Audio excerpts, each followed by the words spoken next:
2027 batch యొక్క English సబ్జెక్ట్లో for Annie Gregory అనే ఒక పోయం గురించి డిస్కస్ చేయబోతున్నాను అనమాట. ఇది వచ్చేసరికి పోయం మనకి ఒక యంగ్ మ్యాన్ ఇంకా యంగ్ ఉమెన్ మధ్యన ఒక కాన్వర్సేషన్ అనమాట. సో అయితే ఫస్ట్ ఆఫ్ ఆల్ అంటే వీళ్ళు ఆర్గ్యూ చేసుకుంటారు అనమాట. దేని గురించి ఆర్గ్యూ చేస్తారని చూద్దాం. మీకైతే ఇప్పుడు నేను ఫస్ట్ ఇదంతా చదివి వినిపిస్తాను. ఆఫ్టర్ దట్ దీనికి ఎక్స్ప్లెనేషన్ తెలుగులో మీకు ఇస్తాను. Never shall a young man thrown into despair by those great honey-colored ramparts at your ear. Love you for yourself alone, but not your yellow hair. But I can get a hair dye and set color there, brown or black or carrot. The young man in despair may love me for myself alone and not my yellow hair.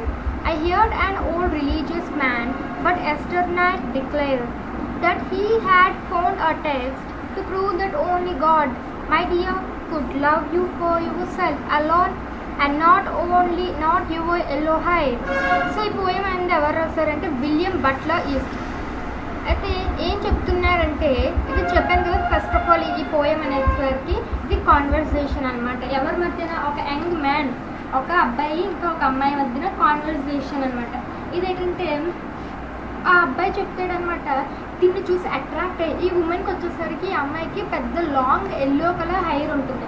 So అయితే ఆ హెయిర్ని చూసి ఆ అబ్బాయి దీన్ని love చేయడం start చేస్తాడు. అయితే అదే విషయం తింటూ చెప్తాను, ఎల్లో హెయిర్ చాలా బాగుంది, లాంగ్ ఎల్లో హెయిర్, సో నేను దాన్ని చూసి నేను లవ్ చేస్తానని చెప్తాడు. సో ఇర్రెస్పెక్టివ్ ఆఫ్ క్యారెక్టరిస్టిక్స్ అంటే ఆమె క్వాలిటీస్, ఆమె బిహేవియర్ పెట్టి ఎవరైనా లవ్ చేస్తే దేని చేయాలి, ఆవిడ బిహేవియర్ పెట్టి ఆమె మేనర్స్ అలాంటి పెట్టి చేయాలి. బట్ అవన్నీ కాకుండా ఆమె వ్యక్తిత్వం కాకుండా తన హెయిర్ని చూసి లవ్ చేయడం స్టార్ట్ చేస్తాడు అనమాట.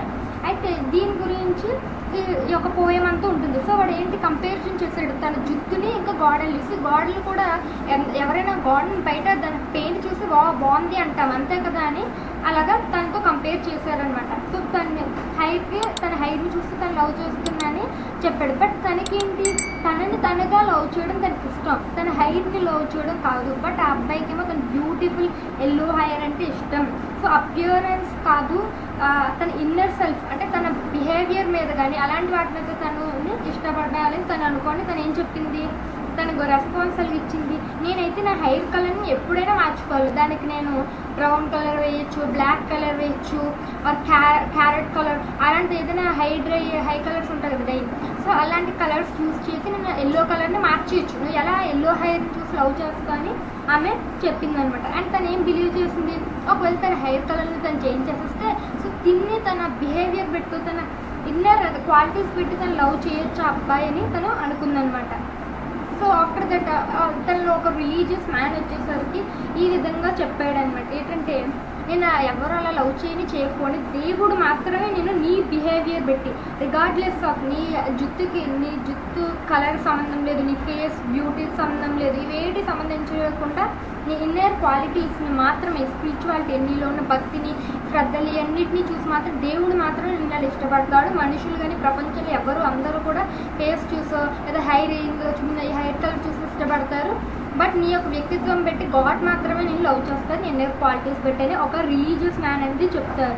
సో ఎప్పుడైతే మనలో ఉన్న మంచి క్వాలిటీస్ని చూసి లవ్ చేస్తారో అదే జెన్యూన్ లవ్ అని ఈ స్టోరీ అనేది చెప్తుంది. అండ్ లాస్ట్లో సమ్మరీలో వచ్చేసరికి ఏం చెప్తుందంటే ఈ థీమ్స్ అంటే లవ్, బ్యూటీ, స్పిరిచువాలిటీ ఇలాంటివన్నిటి గురించి మనకి ఈ యొక్క పోయం అనేది డిపెండ్ ఉందన్నమాట. ట్రూ లవ్ అనేది ఎక్స్టర్నల్ అపియరెన్స్కి మించినది, బయట ఉన్న లుక్స్కి మించినది, మనం బయట కనిపించేది కాదు, మనసు మంచిగా ఉండాలి, ఫోకస్ ఆన్ ఇన్నర్ క్వాలిటీస్ మీదే ఫోకస్ చేయాలి, బ్యూటీ మీద కాదు అనేది మోరల్ అనమాట. సో ఇది ఈ యొక్క పోయం యొక్క మోడల్. బాగుంది కదా.